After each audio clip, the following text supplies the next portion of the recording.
Welcome to the Wrestling Rewind Show with your host, Max. Invited the J.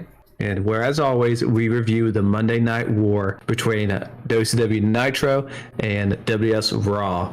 And now we are in June, and we'll just go ahead and start right into this. We'll go ahead and start with June 3rd of 1996, and we'll start with Nitro. And to start the show, Bischoff tells us today that the Rock and Roll Express returns, and there are rumors that Bobby Heenan could be the manager for Ric Flair and Arn Anderson at the Great American Bash. So, yay, we get the Rock and Roll Express coming back. I know you love that, Jacob. There's always just some wrestlers that, as we've watched, just like, I just don't get it. So, Rock and Roll Express is one. Greg Valentine is another one. For WWF side, we're talking Ultimate Warrior, people like that.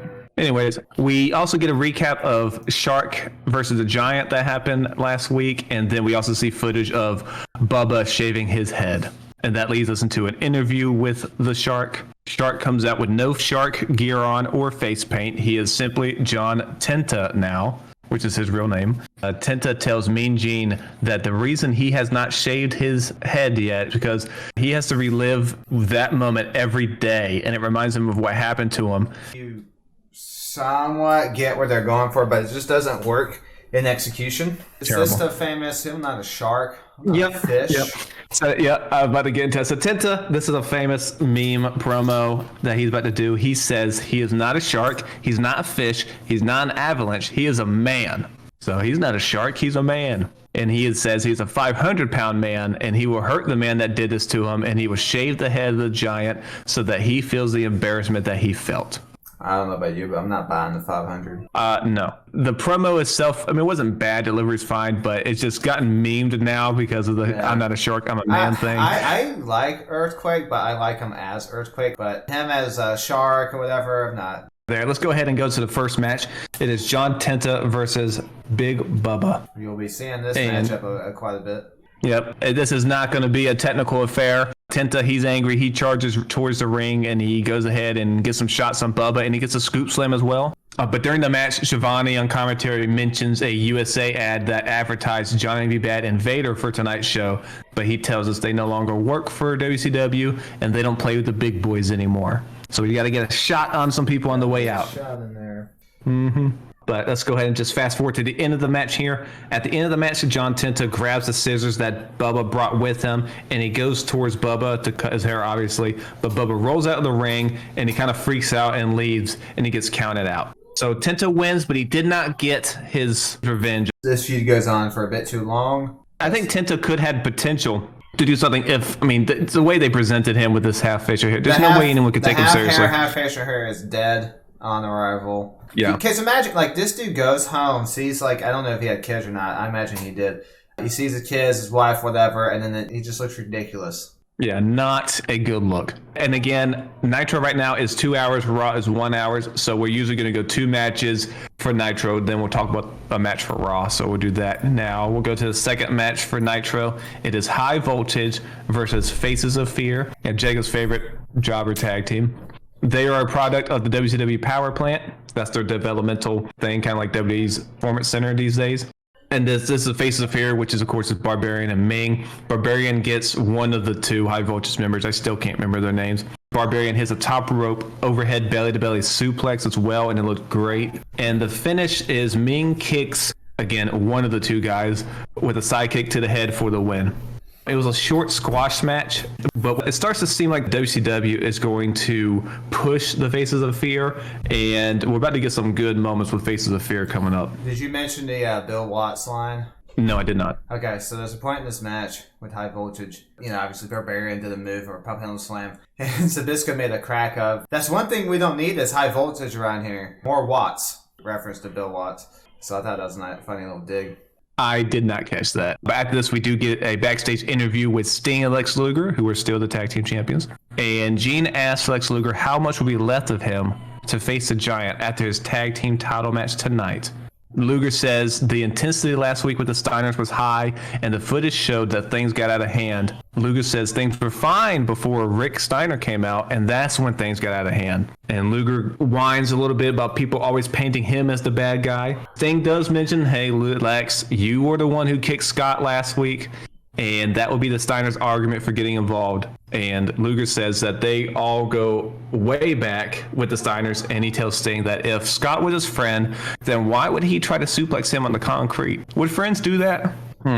Rick and Scott then come up to them, and they yell at Luger saying he cheap shotted Scott last week, and Sting says he would have done the same thing that Luger did if the roles were reversed. Luger chastises the Steiners for interrupting their interview time, and then he pushes Scott Steiner, and things get a little testy between the two teams, and eventually the things get settled, and we move on from that. And then the last thing before we go to Raw is that then WCW airs a Hogan video. Hogan's going to be gone for a little bit here because he's doing Hollywood stuff, filming a movie, and all that fun stuff. Hollywood! So let's go over to Raw. Raw starts off with a video of Goldust laying on the couch, covered only by his Intercontinental title, telling Ahmed if he wants the title, he can come get it. It's quite the visual. But the first match for Raw is Stone Cold Steve Austin versus Sparkplug Bob Holly, and this is a King of the Ring qualifier match. And this is Stone Cold's first match without Ted DiBiase because Ted DiBiase was just fired because Stone Cold lost to Savio Vega. Out of here. He's not going to where the big boys play. As far as his match is concerned, it's not really anything crazy. Bob Holly got in a lot of offense. They were trying to use his match to kill time, I guess. I'll just get to the finish because this is really nothing noteworthy before then. Stone Cold gets Bob Holly off. He then applies the $1 Million Dream for the win. So we're still not on the stunner yet as the finish. Like, I think the match went like 9 minutes, and it's just, honestly, it should have been like 4 or 5 minutes. Austin beats him. But it took them a while to realize what they had in Austin, so. But they realized it pretty quickly. It takes them a few months, but they realize it. After this match, Vince recaps last week, and he says Ultimate Warrior versus Jerry the King Lawler is set for next week. This freaks King out, and he says he was just trying to save Marlena. King later then says that he is tired of hearing about Ultimate Warrior's comic book, and then he shows the cover of a comic book that he has been working on. And the comic book cover shows him standing over the Ultimate Warrior in victory. But the cool thing about that is Jerry the King Lawler actually is a fantastic artist, and he actually drew that. Yeah, he draws everything he shows. He could have made a ton of money even if he wasn't a wrestler, just doing his comics. But yeah, so that is that. But yeah, check out some of King's artwork if you have time. It's really good. All right, but let's move into the third match for Nitro. We have Disco Inferno versus Craig the Pitbull Pittman, and he is with Teddy Long. Pittman comes out with about 10 gold medals. I think those might have been medals he won while he was in the military. I guess. I don't know. But during the match, Teddy Long, he does something unforgivable, Jacob. He messes up Disco's hair, which I think should be a disqualification if you ask me. That was a bit uncalled for. Yeah, I agree. I mean, you just simply don't do that. That takes hours. So, of course, having his hair messed with upsets Disco, but Pittman hits Disco with a headbutt to his midsection, and then he goes for his Code Red finish, and Disco gives up before the move can even be applied. What's funny is that after the match, Disco talks to the camera saying he wouldn't let Pittman get him in the armbar because then he couldn't dance anymore. He says it's too smart to let Pittman do that. I thought that was funny. Yeah, at least, gave you a reason for the quick tap out, so that makes sense. He's got to dance. He's Disco Inferno. I was kind of disappointed that Pittman won the match. I kind of want Disco to get some run. Pittman doesn't win many matches, but this certainly was one of them. But let's go ahead and move into the next thing. We do get a teaser for a apparent Regal and Sting confrontation, and they do show us Regal backslapping Sting before we go to commercial. That's quite pretty solid slap. Yeah, solid slap. That leads into the next match of Steven Regal with Jeeves versus Hacksaw Jim Duggan. So, of course, when these two get in the ring together, we gotta, before the match even starts, we gotta do a USA chant because, of course, Hacksaw's the USA guy, and we got the Enemy, an Englishman in the ring. So, of course, we start the match off with that. But Regal, as he makes it down to the ring, he does speak to the camera, and he points out a woman in the crowd that's giving him the bird, and he says, this is why the country is in the state that it's in. I thought that was funny as well. Regal always knew how to work a crowd. Yeah, they worked the crowd for a few minutes before actually starting the match. But during the match, the Blue Bloods come out and surround the ring. Duggan goes for his 2x4 to defend himself, but Dave Taylor takes it. So Hacksaw then takes up his hand and hits Robert Eaton with it. And this distraction allows Regal to sneak a pin on Hacksaw for the win. I don't know why they felt the need to protect Hacksaw Jim Duggan with this finish here. They're trying to build up Regal, and I don't think this is the best way to build him up. Now, they are trying to get heel heat on him, but I think when you're trying to put Regal against Sting, you need to build up Regal because Sting's already in the top echelon of WCW stars, and Steven Regal's still in the mid card. So if you're trying to do that, we need to bump him up. But let's just go ahead and go to the interview. We do have an interview with the Blue Bloods. Gene tells Regal that he was reprimanded for his actions against Sting. And Regal says he was fined more money than anyone in the crowd makes in a year, but he saved the WCW the time and he doubled WCW's fine, so now he is in credit. Gene then shows the footage of Regal slapping Sting, and Regal says he did something that a man would do. He said when he faces Sting at the Great American Bash, he wants to see Sting mean, nasty, and downright rude. I thought this was a good interview for Regal at the end here. Yeah, it was good. It was a good interview. Basically, he's saying he wants the best version of Sting, so Sting has no excuses for when he beats him. So it's always nice to see a heel who doesn't want their opponent, like at their weakest, to beat them. He can beat someone at their best. Kind of like a Gunther these days. Yeah, kind of like a Gunther. Before we move on back to Raw, we do see footage. This is moving on to the Chris Benoit and Kevin Sullivan feud. We see footage from April 27th, I believe it was a Saturday night show, where Benoit asked Arn Anderson for an answer about the Dungeon of Doom situation. Sullivan comes up to them during the interview and he argues with Benoit, saying if he has a problem with him, he can say it to his face. And then we see footage from a May 18th episode of the Saturday show where a similar thing happens. And Sullivan challenges Benoit to a match at the Great American Bash. As far as building this feud, I would have liked to see these segments air on Nitro. Yeah, because most of the build for this match was on Saturday. Yeah, exactly. So, like, by the time they talk about it on Nitro, if you were just a Nitro watcher, you're not really going to care about this feud because all the groundwork is done on Saturday night. I hate that. And WWE did it as well, or WWF did it with Superstars. They would like do a lot of storyline stuff on that show. Luckily, the further we get along in our rewatches here, that happens less and less. But let's go ahead and move on to Raw. And the second match for them is Barry Horowitz versus Mankind. And I think I kind of know where this match is going already. But Horowitz does try to bring the fight to Mankind to start, but Mankind is simply too much for him. We have a commercial break, but soon after we get back from a commercial break, Mankind puts on the mandible claw for the win. Most of this match is during the commercial. Yeah, it's a short match. He wins almost immediately after the commercial break. Yeah, which is the right call because we don't need this match going 10 minutes on television. No, can you imagine? In AEW, they would. They'd get Barry Horowitz 10, 15-minute losses every week. Hateless bangers. Yeah. But after this match, we do get an in-ring interview with Mankind. Jim Ross asks Mankind if he has any comments on The Undertaker. Mankind says that he hopes The Undertaker shows a little bit of pride, or he'll realize that there is no sense in fighting a man who has nothing to lose. He says The Undertaker can't take his ear, hair, or teeth because they are already gone. And he tells The Undertaker that at King of the Ring, he will lose it all. Good stuff. The Mankind Undertaker feud is starting to get quite spicy. We'll move on to the Goldust video that happens after this. Goldust is in his den. He's laying on the couch, naked, as I mentioned in the beginning of the show. Laying on the couch with only the Intercontinental title on. As he calls it, his den of iniquity. Sorry, I was not giving it the proper name there. Goldust says he gave Ahmed the breath of life last week as he saw a man in trouble and he ran to his aid. That's what he did. He simply ran to his aid. And then he kind of goes into some stuff that probably wouldn't fly today. He said tonight is the color purple, 1985. And he gave Ahmed mouth to mouth. And then he talks about he eats a chocolate bar, much like giving Ahmed mouth to mouth. He said he does it because it gives him satisfaction. Yep. And he says he didn't have it in his heart of gold to see him expire. So he did what was only natural. He says at King of the Ring, he and the Mighty Mandingo will go one-on-one and he will be holding the golden ticket like a fine Godiva chocolate. And Ahmed will never forget the name of Goldust. I like this segment. I thought it was good. Yeah, I liked it. But let's go back to Nitro. We have the Taskmaster with Jimmy Hart versus Prince Ikea. His debut? I believe so. But this is a quick squash match where Kevin Sullivan wins with his double stomp. I was honestly surprised that Prince IK showed up in 96. I was thinking he was going to be later. He's not going to be here every week or anything, but yeah, this is like the first time we see him, I think. What's even more fun than the match is this after-match in-ring interview with the Taskmaster and Jimmy Hart. Prepare yourself, the Taskmaster's promos suck, so let's see what he says. But we first started with Jimmy Hart. He says that sometimes when he talks to the Taskmaster, he feels like he is talking to a brick wall, and he tells them that they don't need to be dealing with the Horsemen anymore since they have the WCW champion with them, of course, the Giant. Sullivan says there are two stories going on. He says the first will be handled by the legal department. I don't know what he's talking about there. And then the second one is the war on Hulkamania.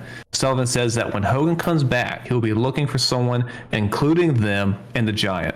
He says He respects Arn and Flair, and he says he knows serpents better than anybody, and the way you kill a serpent is to crush its eggs. And he says he'll beat Benoit so they can kill Hulkamania. Sullivan's promos never make any effing sense. He always goes in these weird metaphors, and they just don't tie into what the actual things are going on. When we get further into the Benoit and Sullivan feud, they get even worse. So prepare yourself. But the next match for Nitro is the Rock and Roll Express versus Ric Flair and Arn Anderson, of course, with Woman and Miss Elizabeth. Flair comes out with a Kevin Green jersey on, and Arn is wearing Mongo's. But as far as this match, they also do this stuff, which I think is just random. During the second hour of Nitro, they always do this like big fireworks display. Like the second hour is this big deal. I'm like, it's just weird. It feels really random. In the middle of a match. Yes, it is really random. And eventually they do stop doing this. But for the first few months of Nitro being 2 hours, they do this, and it's just weird. But during this match, Bischoff does say that the WCW has told Macho Man he will not be on TV for a while, wrestling at least. But we'll still see him. Don't worry about that. During this match, Heenan does leave the announce table and to approach the ring, and he talks to Woman and Miss Elizabeth, and then he walks back to the announce table. It looked like maybe he was coaching a little bit, would you say? A little bit of coaching. Not managing, he's a little coaching. Woman rakes Gibson's eyes, and then Arn Anderson DDTs Gibson, and then Flair pins him for the win. Flair's got to get the glory. We all know that. But for the match, this was a longer match than I felt it was needed for the Rock and Roll Express at this point. They're kind of past their sell-by date, if you know what I mean. And as we said, we're not huge fans of the Rock and Roll Express. Sorry. People, I think even Undertaker puts them in his top 5, but we just didn't grow up with them. But after this match, we do get an in-ring interview with the Four Horsemen and Bobby Heenan. Gene asks Flair and Arn what the meaning was with wearing the jerseys. Arn says he must be a bit too big to be a football player because Mongo's jersey had his chest growing out of it. And he says his kid, who is 10 years old, would barely fit in it. He says they are better athletes than Mongo and Kevin Green, and they are too big for them. And then Flair says Deborah loves the Nature Boy, not Dallas, Texas, which I believe is where she's from or lives in, one of the two. He says the jerseys were a gift from Deborah, and he tells Kevin Green that they are better, stronger, sleeker, and they are more all night long than the two of them. And then, of course, Gene asks Bobby Heenan, what were you doing going down to the ring talking with Woman and Miss Elizabeth? Heenan says, well, he was just suggesting to Woman a good place where she could get her diamonds cleaned. It's innocent. I mean, he just had to do it right then and there. He didn't want to forget. Sometimes you have to do it. But Gene's not buying it, so he asks Heenan if he is going to manage Flair and Arn. Heenan says people have asked him to manage them, and he turned them down ever since he became a broadcast journalist. And he promised himself that he would never manage again, and he is keeping his promise. Heenan then grabs a briefcase that he brought with him, and it has a trophy, and that trophy is something he won in 1988, and it is his All-Madden trophy for coaching John's Madden's team. He says he would never manage again, but in Baltimore, he will coach, and he will show these football players what coaching is. I just love how Heenan's like just so full of it that he's like, I'm not managing, I'm coaching. I told you It's different. So it'd be cool to see Bobby Heenan coaching one more time. They're actually doing a decent job of building up this match between two football players in a way that actually seems interesting. I agree. And you're right. I do think they do a good enough job to where you're actually looking forward to that match at Great American Bash. Well, and I think they picked the right wrestler to do it because Kevin Green was, intensity. Kevin Green's someone who I think if he wanted to be a wrestler, he would have been great. He would have been great fit in WWF in the 80s. If football didn't work out, he would have made a nice career in wrestling, I think. But let's go back to Raw, where we have this exciting match for you. It is the Godwins versus Techno Team 2000. Travis and Troy, one of them being Eric Watts. But before the match, we do see a video where the Body Donnas say they are in a worldwide search for a manager, and they provide a P.O. box and everything. Because, of course, Sonny just left them. But Sonny is also on commentary, saying that the Smoking Guns are going to stay the tag team champions for as long as she wants, and no other diva or manager compares to her. But during the match, Phineas stares at Sonny, and Sonny says she is just sitting here trying to commentate, not be visually assaulted by Phineas. Yeah, Phineas, how about you focus on your match, pal? I know. Come on. But back to the match, Henry Godwin wins with the slop drop. I do not know which one he hit with it, and I don't care. Oh, yeah? It was on Troy, by the way. I knew you would have it. Eric Watts took the L. But for the match, I don't really care about it. The Sunny drama with every member of the tag team division, which again is only like 3 teams. She has involvement with the Smoking Guns. She's a former manager of the Body Donnas, and Phineas from the Goblins likes her. So yeah, she goes wherever the belts go. She's a gold digger. She makes no bones about it. But we have only the main event for Raw left, so let's just wrap up the rest of Nitro, which is 3 more matches. Let's go to the 7th match of Nitro. And it is Ice Train versus the Giant with Jimmy Hart. And I believe this is a WCW title match. The new title match is a bit too much because most of the time, if the Giant's defending the title on Nitro, you know he's going to win. So I kind of wish there was a non-title, because with the non-title, you can kind of play around with, oh, could this guy win? Obviously, Ice Train is going to lose either way. But why is Ice Train getting a title match? Yeah, well, especially when here's the match. Jimmy Hart distracts Ice Train, and Giant hits a chokeslam right away for the win. Maybe Tony Khan is just doing an homage to WCW because they're just throwing title shots around for no damn reason. He did copy the whole, for Collision, their whole flow there. Yeah, don't copy my homework. But yeah, no, it's just, they're throwing title matches around for no reason. But anyways, again, Giant wins with the chokeslam right away for the win. Scott Norton comes out, and he gets in the Giant's face, saying he didn't let the match start, which was wrong because the bell rung. I don't know what Norton's complaint is, but it doesn't matter because Giant says, I don't care what you're saying, Scott Norton, so he chokeslams him twice. We do have an in-ring interview with the Giant afterwards. Giant asks, why are they airing Hulk Hogan videos? He is not the champion. The Giant is. He doesn't want to see any more of Hogan because he is no longer in the picture. And then the Giant runs down his potential challengers, and he says it is on his personal agenda to eliminate Lex Luger, and he tells Luger that he can't even carry the belts he has now, let alone the WC title, and he tells him to come get some. The Giant does seem to be transitioning away from the dumb growling voice that he was doing, he's definitely moving on. So that's a good thing. He still did some of it, but not nearly as much. So the next match, we got Hugh Morris versus Scott Norton. For Hugh Morris, I always loved how he would do the whole laughing thing, then do a serious face. It kind of just worked for his character. Yeah, I actually think he did pretty well. But for the match, Morris hits a leg drop on Norton, and he goes to pin Norton with one finger, but he lets off. And then he asks Norton if he's okay. And then he elbow drops him again, and he yells at Norton to get up because Norton's still down from the chokeslams. So Morris is like, you know what? Forget it. I'm going to go ahead and go for no laughing matter. But Norton gets up and he tries to catch Morris, but he messes it up. The heck out of it. Yeah, it's not even close. It's honestly pretty terrible. Yes. Since he botched that, he just elbow dropped him for the win and pinned Morris with it. This was a stinker. One, I don't like that Norton could take 2 chokeslams, which up to this point was essentially death in WCW to get a Giant chokeslam. So he takes 2 and still wins the match. I don't like it. I didn't like it either. It's setting up something for next week, but I agree with you. They could have just done the match next week anyway. They could have still done the match next week as Scott Norton wants revenge for Giant chokeslamming him, you know? I agree with you. Couldn't said it better myself. But it's main event time now, and we'll go do Nitros first. Sorry, before the main events, we do have a montage of Mongo and Kevin Green training for the match. It's pretty over the top. In the early one, this is just quintessential 90s video packages. It's funny to see. All the 90s video effects. Yeah, it's actually pretty, if you lived in the 90s, this will bring you back for sure. But essentially what it is Mongo and Green are training, and then they're talking about they need a coach for their match.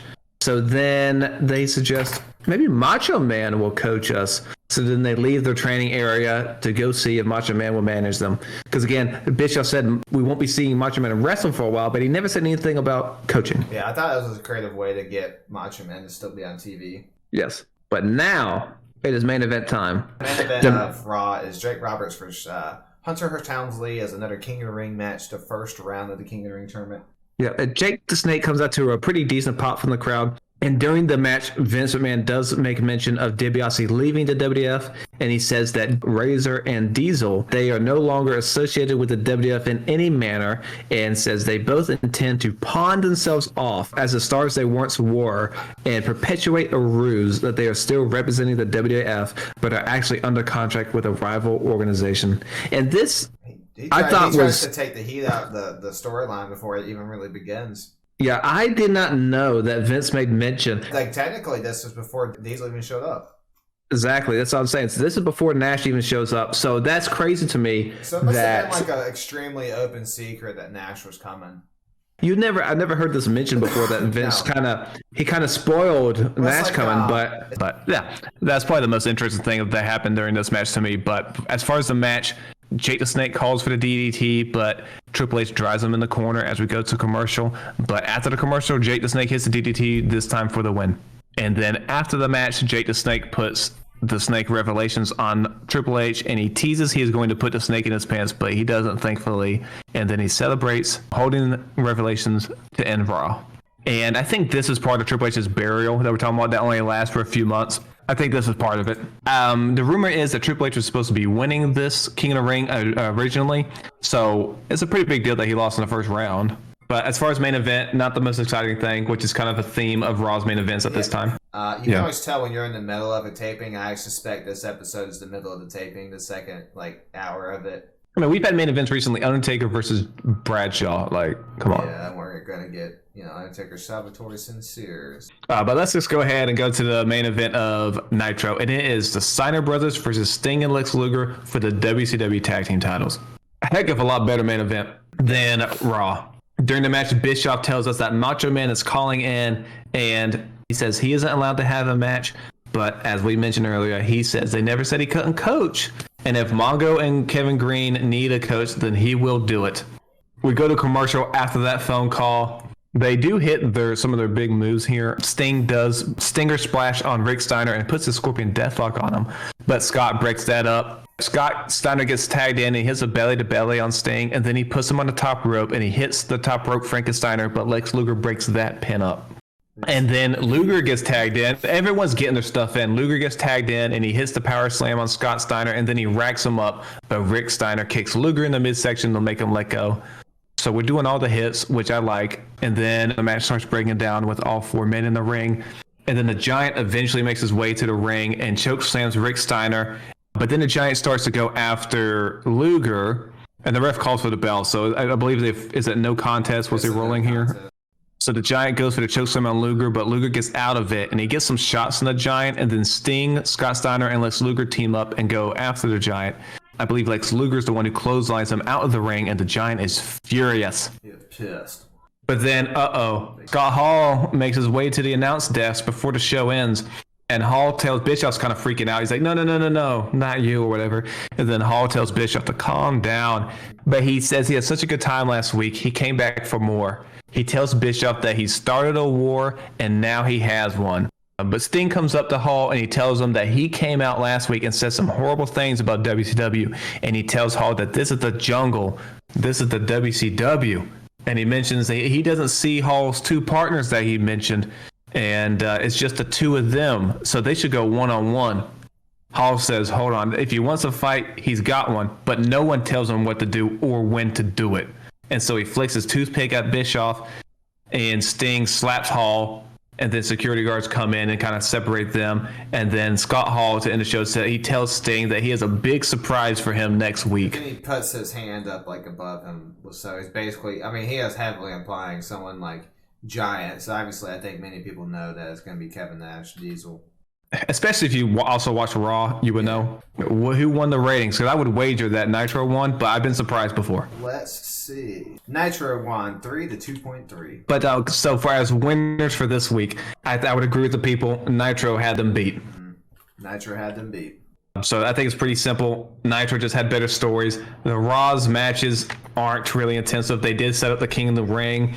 But other than setting up the King of the Ring, they did some work with Mankind, which was good. But just not a lot of stuff to sink your teeth in. No. And as far as Nitro, they just, with the Hall stuff alone, him coming in is better than anything that happened on Raw. Yeah, because your main event is Jake the Snake versus Triple H. That's not going to beat Scott Hall showing up. No, but we had good build for the Sting and Steven Regal match. We had some good stuff with a good match. Their storylines are definitely better. They're more invested in them. Especially now that Face Hogan isn't here. Yes, Phil, I did say that just for you. So, and for everybody, because it is true. Once he's out of the picture, it is good. Until when he comes back, it gets good. But there's a reason why. But yep, WCW wins. Let's go ahead and move on to June 10th. And of course, to start off Nitro, we recap the Scott Hall and Sting confrontation last week. But the first match for Nitro is Booker T versus Scott Steiner. And I thought this was a good match. They wrestle a ton near the end of WCW, so it's just kind of funny to see them wrestle now before both of them turn to single stars. Yeah, and again, both of these wrestlers are not used to being singles wrestlers at this time. But the finish of this one is Scott Steiner wins with an over-the-head belly-to-belly suplex. I would rewatch this match. It was good. Yes, it was good. After the match, we have an interview with Scott Steiner. Mean Gene asks Scott about facing Fire and Ice at the Great American Bash. Scott says that they are here to prove they are the best tag team. And as he's saying this, Deborah walks up to Scott and asks if she can speak to Gene. And Scott says, okay, and then he leaves. So that brings us to this interview with Deborah. And Deborah says she has been upset about the recent events and is worried about her husband. And he might go crazy and hurt someone permanently. She feels it is her fault. Gene says, no, Deborah, it is Ric Flair's fault. So Deborah then asks Mean Gene if he can arrange a meeting between Flair and Mongo. Gene says he will reach out to Bobby Heenan to arrange it. For the second match, we have one of my personal favorite jobbers in WCW, Jim Powers, versus Diamond Dallas Page. He's your favorite jobber because he's huge. He's absolutely he's got a great physique. Okay, you kidding me? Yeah, that helps. He's not a terrible wrestler either. No, he's not. He's not. He's not as good as Brad Armstrong as far as wrestlers go, but the re-debut of Jim Powers, I believe, was in WCW before, so the re-debut. And he was in WWF before in the 80s. That's right, yep. But DDP wins a short match with the Diamond Cutter, but he did give Jim Powers a fair amount of offense in this, so it wasn't quite a squash match, but yeah, it was a quick one. And then after this, we get a hype video for Conan, and then we have a Conan promo, and Mean Gene asks Conan about his upcoming match with El Gato. And if you're like me, you're asking, who in the hell is that? And I still don't know much about him. There's Pat Tanaka in the mask. Yeah, Pat Tanaka in the mask. Only time you're going to see El Gato. Yeah, they're trying to set up the match for Great American Bash, but like, who cares about this match? The way WCW is building the U.S. title match is terrible. like WWF's. It's like WWF's tag team division at this point. It's awful. They clearly don't care about this title, at least right now. Conan tells El Gato that he has to prove himself in the United States like he has. Yeah, Conan's run with this title so far is horrible. Because he's not even, he's gone for most of it. Yeah, and I mean, you're having matches like El Gato. It's just a waste of everyone's time. Not a drop of heat. WCW were just trying to use Conan to build up their, I guess, Mexican audience. Which is fine, because obviously they bring in the luchadors, other luchadors. But yeah, that didn't work for me. Doesn't work for me, brother. Let's move on to Raw. And Raw starts off in the middle of Yokozuna's entrance. And King shows us another picture of the warrior he made. And he made it in hopes of smoothing out their differences later tonight. Again, very good drawing by the King. Very nice. But the first match is Yokozuna versus Owen Hart with Jim Cornette. And again, this is a King of the Ring qualifier or first round match, whatever you want to call it. And Owen is still working with a broken arm, so he's wearing a cast. He uses it well past after his arm's healed, too. Yeah. Owen Hart tries to Irish whip Yokozuna, but Yokozuna clotheslines Owen Hart and then scoop slams him. But Yokozuna goes for an elbow drop, and most of the time when big guys go for elbow drops, they miss. So, of course, he does miss. So this allows Owen to knock Yokozuna off his feet with his running spin heel kick. I don't know if he has a name for it. And then later, Owen Hart tries to headbutt Yokozuna, but of course, you just simply can't do that. I don't care if he is gimmicked to be Japanese. He is still Samoan, and that just does not work. So then Yokozuna drags Owen Hart for the bonsai drop, but Yokozuna loses his balance and falls off, and then Owen Hart pins Yokozuna afterwards using the ropes for the win. Vince is fed up with Yokozuna about his weight at this point, so he starts making fun of Yokozuna's weight.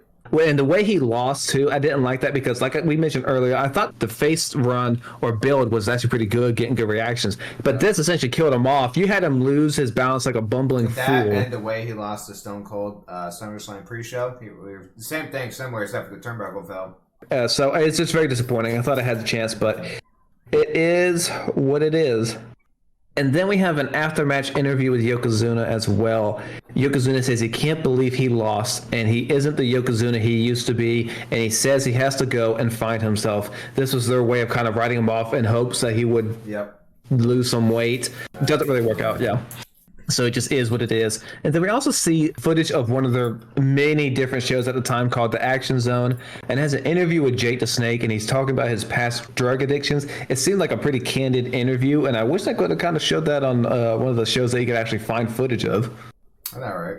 But let's go back to Nitro, where we have Ming versus Sting. The announcers do tell us that Regal is in the building tonight. This was a random thought that I had when I saw this match. I wonder if this is the shortest length of letters between two opponents, like Ming and Sting. This is like random stuff to think about. So that kind of rhymes, Ming Sting. But you're right, it might be. But Ming battered Sting with like a long flurry of fists, and it looked like some of them might have hit Sting. Sting might have been caught with a few of those. But yeah. Sting eventually does win this match with the Scorpion Deathlock, and then after the match, he points to the camera and he tells Steven Regal that he's coming for him. Did you have anything on that match that you liked or any spots? I didn't like that Ming submitted, honestly. Yeah, and Sting at this time won matches in many different ways, so you could have done with just one of the many of those. Crossbody. I didn't like that he submitted to the Scorpion Deathlock. I agree with you there. But after this, we do get following up the Deborah and Bobby Heenan stuff from that we were building up earlier. We go backstage, and Heenan tells Deborah that all week long she's been talking with Flair, kind of insulting her, saying, they're kind of making her seem like she's either with Flair or he said that been trying to talk to Deborah, Flair. You've been with Flair every night this week. Now you want to talk to me? Dang. And he does say, if you want to speak to Flair, then follow me, Toots. Come on, Toots. He violently slams that door shut in Mean Gene's face. That was very, very hard. Have a shot here. Okay. Hey. Yeah. And then I Deborah agree screaming. Eventually, she leaves the room, looking upset. To me, this was a weird way to kind of build this thing up, to have Deborah go in there and essentially act like she's getting attacked and then running out. I'm not a huge fan of how they were trying to build this part. That, we get the Renegade and the Desperado Joe Gomez consoling Deborah. And the only reason they're doing that is because they wrestle Flair and Arn later tonight. But then, as they're consoling Deborah, Flair and Anderson come out and they start putting the boots. Yeah, they put a thorough beating on these gentlemen. Flair puts him in the figure four to Renegade. And then as he's in the figure four, Arn's just stomping on his knee. It's just an extra punishment. Yeah, I tell you, they put a beat down on them boys. But it's also why would I care they beat up Joe Gomez and the Renegade? I just feel like you could have gotten more heat if it had been wrestlers that fans had been more aware of. Yeah, they probably just wanted cannon fodder for them to build up the match, which I understand. Or just give them a paycheck, maybe they're, maybe they needed. Yeah. He needed the money. But yeah, I didn't care for the Deborah part. I thought they could have done that better. But the next match for Nitro is Squire Dave Taylor versus Hacksaw Jim Duggan. Of course, another USA champ breaks out. The announcers during the match say that Ric Flair and Arn Anderson will go for the tag team championships tonight. So for some reason, for their act, they essentially get rewarded for it. They get put in a tag team title match. That's exactly what happens. They injure their team and get rewarded with a title shot. It makes zero sense. What they could have done, you had Sting come out, cut a promo talking about how infuriated he is with what happened, and that to get his hands on Flair and Anderson, he is going to entice them by putting the titles on the line. That could have worked. But they just they'll just want to see the match. Yes, we want to see that match. It sounds good, but we want to have a reason, okay? For the match of Squire Taylor versus Jim Duggan, Duggan wins over hitting Dave Taylor with a tape fist. But we'll move on from that. Really nothing match. Just giving Jim Duggan a win. Then we go to a backstage interview with Big Bubba and Jimmy Hart. Hart tells Tenta that the Taskmaster says, if you don't pull your weight around here, then there's no use for you anymore. Bubba says the whole world has been laughing at Tenta behind his back, and he just gave everyone a reason to laugh at him to his face. Bubba finishes with saying he will live Tenta laying on the mat like a beached whale. They're at least trying to build this Tenta and Bubba feud, so I didn't hate that. It's just they could have done it better. But let's go ahead to the second match on Raw. And it's Mark Mero with Sable versus Skip. Jake the Snake is on commentary for this match. I don't think he says anything that has any particular meaning to any feuds or anything, but he's there.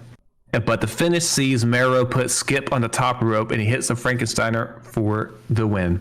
Again, not really much of a match. More building Mero. He's still new. We're getting him with Sable, which eventually becomes his undoing. But he does get decent reactions at this point.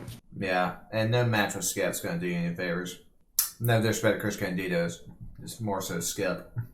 Yeah, that's right. So let's go back to Nitro. So the fifth match of the night is Scott Norton versus the Giant with Jimmy Hart. And I believe this is another WCW title match. Sure is. But Norton starts off hitting the Giant to no avail. And the Giant turns it around and body slams Norton. Typical formula.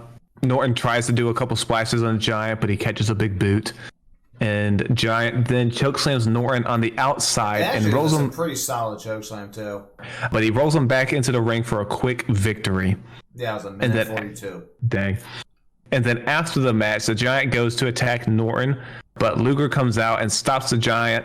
And the Giant gets his hands on Luger and goes to chokeslam Luger through Ric Flair's VIP banquet table. Again. Yeah, again. But Luger low blows the Giant and he hits him with the ice bucket that was on the table. And the two tussle until the Dungeon of Doom come out to break it up. And the Giant yells at Luger that he will get him. Luger then walks up to the commentary table and he says he showed the world that the Giant does feel pain. And Luger has a few surprises for him at the Great American Bash.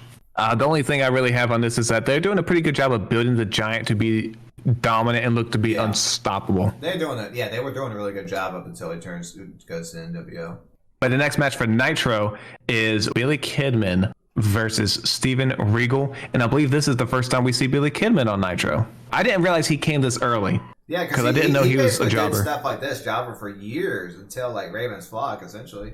Yeah, because he has short hair. Long tights. Yeah, so he does not look like Kidman that we come to know him. He is essentially a jobber for, like you said, a couple years. But Regal hits Kidman with a flurry of moves to start the match. Kidman does miss a top rope move, which allows Regal to take over the match and win with the Boston Crab. But he has it applied more like a lion's tamer. Yeah.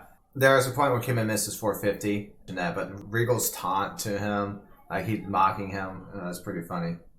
So Regal doesn't let go of the hold, and Sting comes out and slaps Regal. And the way Regal sells being slapped, he is just absolutely flabbergasted. The man will slap him.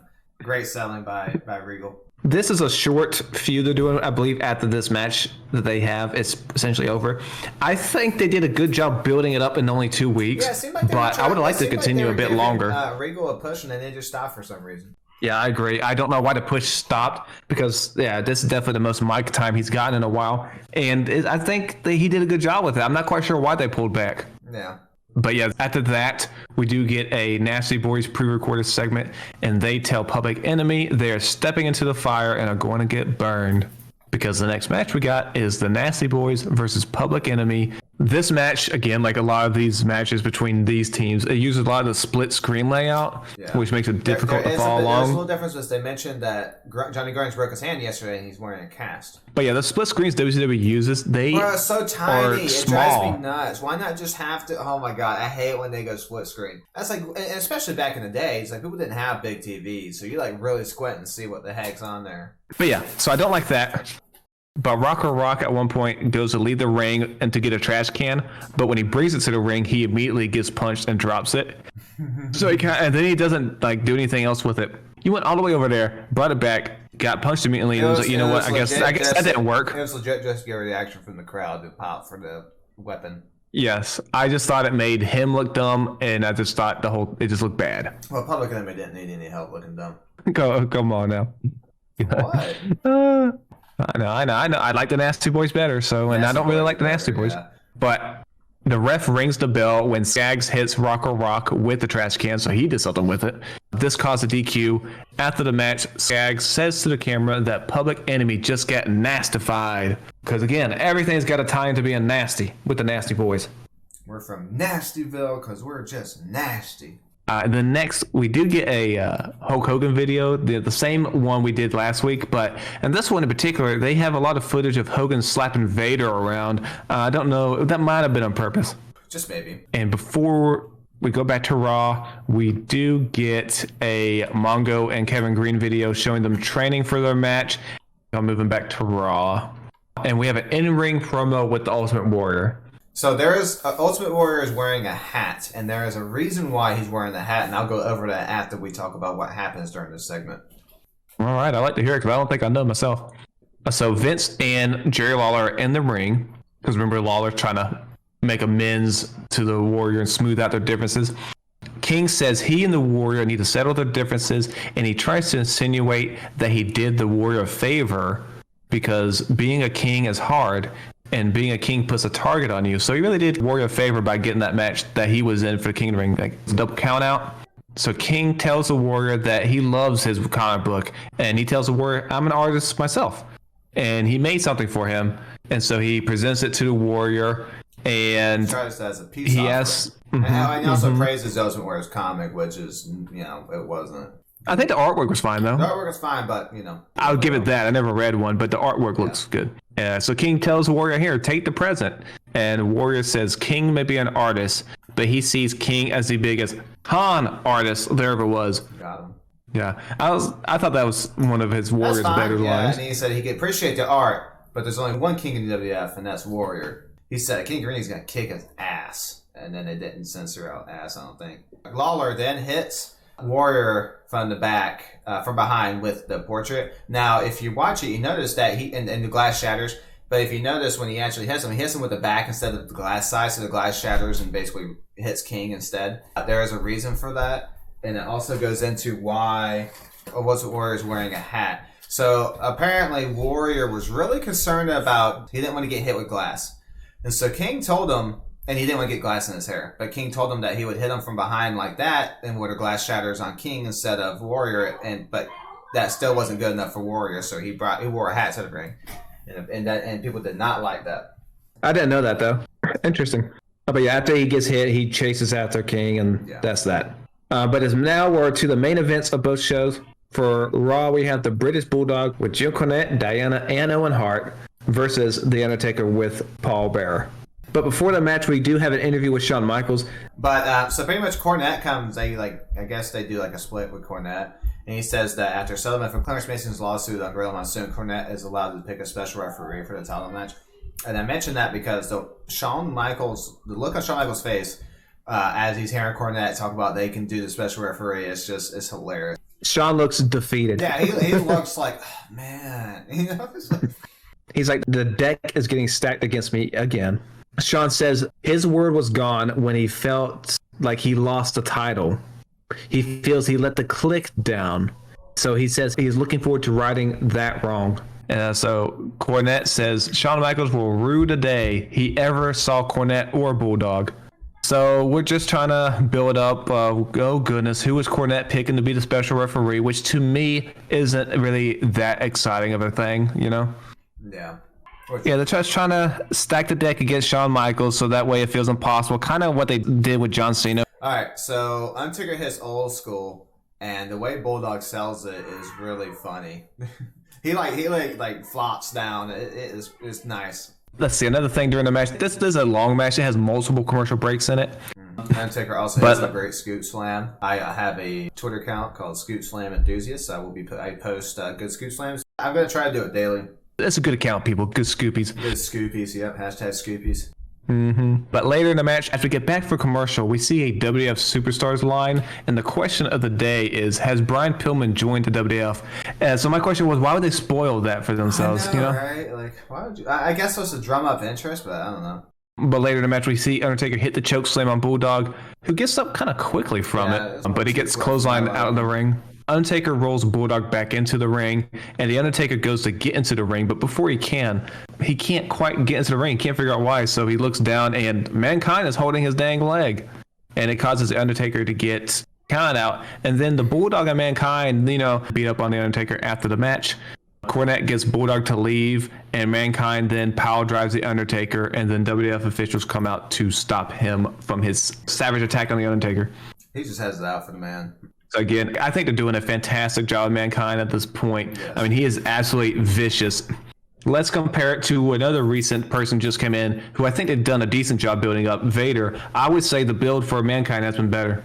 But let's move to the main event of Nitro. And we have Sting and Lex Luger versus Ric Flair and Arn Anderson with Woman and Miss Elizabeth. This is for the tag team championship. Remember, Ric Flair and Arn Anderson are getting rewarded for injuring their opponents, Joe Gomez and the Renegade. Yep. Peak booking. But, great job. But the names in the ring are good, so the fans don't care.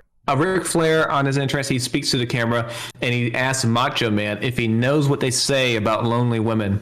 They make excellent lovers. I'm telling you, he's just such a freaking asshole, this guy. The crowd is into Luger. Luger is real popular. Yeah. So it looks like we were going with that narcissistic Luger, but it looks like WCW is going to switch up gears and maybe make him a face. Yeah, I think the crowd reaction caused them to change a little bit of what they're doing. Yes, and it looked like we were clearly going to have a Luger Sting feud, but now recently we've kind of pivoted to a more traditional tag team. If the NWO storyline didn't happen, I think they would have. And that probably could have been their Starrcade main event, Sting vs. Luger. Yeah, and I think that would have been a good build, but of course NWO is going to be better than that. The NWO caused them to make Luger babyface. But let's go into more of the match. Sting and Lex Luger kind of dominate the early portions of the match. Flair takes at least 3 press slams, military press slams during this match. I thought it was crazy. I was like, dang, they're doing it again. Yeah, like, good Lord, this guy's getting thrown around. But later, the Giant walks to the ring and he hits Luger, causing a disqualification. He hits Luger with a forearm, which knocks him down, and then the Giant goes to do more damage, but Scott Steiner comes out and he hits Giant in the back with a wooden chair multiple times. But the Giant still isn't down, but Luger and Sting join up with Scott Steiner, and the Giant walks away at the behest of Jimmy Hart. That is 2 back-to-back weeks for the main event was a no contest tag match. After the match, this booking is very common during the Attitude Era where there's no finish. Very common. But after the match, we do have an interview with the Giant. The Giant tells Luger he is a dead man, and he tells Luger there are no rules. He can bring a chair or whatever he wants, and he promises Luger will end up in a stretcher. And then after that, we go to our usual announce table to wrap up tonight's proceedings. But hold on, something happens. Scott Hall walks up to the announce table, and Heenan leaves, as he's one to do when wrestlers walk up. Bischoff tells Hall that he doesn't want any trouble. And he asks Hall where the big surprise is. And as he says this, Kevin Nash walks up behind Bischoff. Bischoff turns around and he sees Nash, and Nash kind of takes the microphone from him.